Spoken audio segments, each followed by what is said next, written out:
आज उदयनाथपुर ग्राम पंचायत रे ग्रीभांस थिला तो सेठी ब्लॉक रो बीडीओ एमआई समस्त अधिकारी उपस्थित थे। ब्लॉक रो चेयरमैन सरपंच उदयनाथपुर मुझे आसती तो लोक मानकर बहुत असुविधा जोगुरा अच्छी ताको आम आज पुंखानुपुंख भाव तर्जमा करूँ।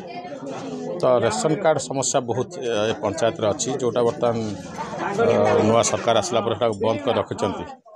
तो लोक मानकर से कथा उपरे भत्ता जो मैंने 80 वर्ष ऊर्ध्व से पातरांतर करा जाए बयस होता ना पठा जाए कि भत्ता जाए 3 मास बीतीगला भत्ता पाई ना से विषय बहुत अभियोग आसाला। तो निश्चित भाव में ये अभियोग पर मु ब्लॉक रे रिव्यू करी समस्त डिपार्टमेंट हेड को धरिकी तापर जना पड़ो प्रैक्टिकली एमाने चाहूना ना सरकार एथर अवहेला कर से कथा जना पड़े। निश्चित भाव में आम दिन राति एक करी चेष्टा अच्छी जे सबू पंचायत ग्रीभांस जावाई अलग पर भी बासभवन में ग्रीभांस चली। तो लोक मानकर समस्या समाधान पर 100% चेष्टा चली जेहेतु आम विरोध दलर विधायक। तो निश्चित भाव में सरकार तरफ टे कष्ट हो कष्ट है भी किंतु आम प्रतिश्रुतिबद्ध बड़ी लोक काम करने काम कर अभियोग शुणाणी शिविर प्रति ब्लॉक रे जमी आयोजन करा जाए आम पंचायत आज आयोजन करा जायछि।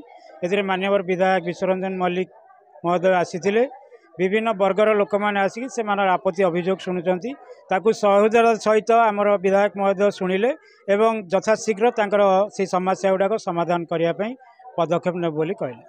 तो बहुत ग्रीभांस आसूची मुख्य हूँ आमर राशन राशन दीर्घ दिन बंद हो सरकार तरफ से कौन केवाईसी अपडेट कि कौन एमती बंद कर रखी जोटा कि जनसाधारण मैंने भी बहुत हैरान होती।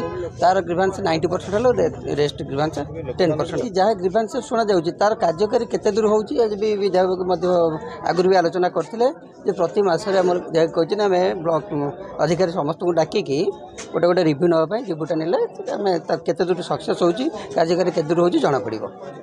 आज आमर अभियोग शुणाणी अच्छी बर्तमान चली बर्तमान आम ये आम पाखे उपस्थित आम समस्त लाइन डिपार्टमेंट ब्लॉक प्रशासन तरफ समस्त अधिकारी मैंने उपस्थित अच्छा ये सरपंच आम कोऑपरेट कर मान्यवर विधायक आपणकर ब्लॉक चेयरमैन आम पाखे तदारख करुले।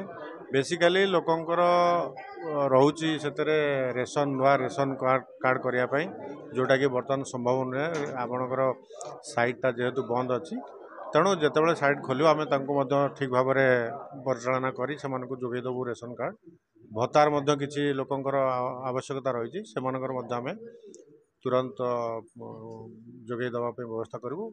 बाकी रहा घर आपणकर जो सरकार तरफ जो नुआ उपाय जो घर जोगे देवाई जो व्यवस्था सरकार कर ठीक भाव में परिचालना करुँ।